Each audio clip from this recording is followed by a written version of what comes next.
ትዳር እያቀደ አልሳካለት ያለ እንዴ አግባ እንጂ እንዴ ጥጋብ እኮ ነው የላቸው። አሁን ሰውየው መች ማግባት ጠፋ? ወንድም ያልሳካለት ብሎ እኮ ነው።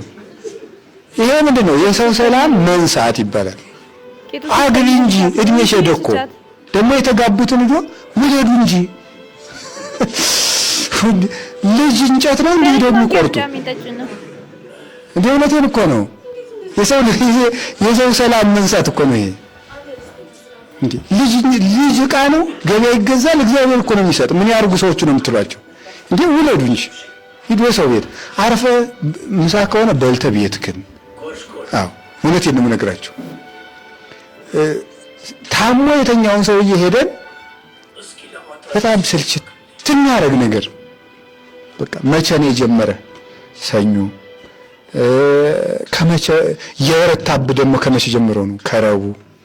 እንዴ ምን ልናደርገው ነው አሁን? ይሄ ጥያቄ ከዛ ሳይብለ ነው አንተም አጥፍተሃል። ለምን በሙቅ ውሃ ታጠብክ? ይሄንን ከዳነ በኋላ ምን መከራ አይሻልም?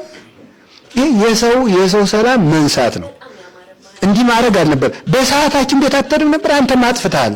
ወንድሜ አሁን ጥፋቴን ሳይሆን መዳኔን ነው የምፈልገው የሚለው ሰውዬው በህሊናው። ስለዚህ ዘመዶቼ የሰው ሰላም አንበጥብጥ።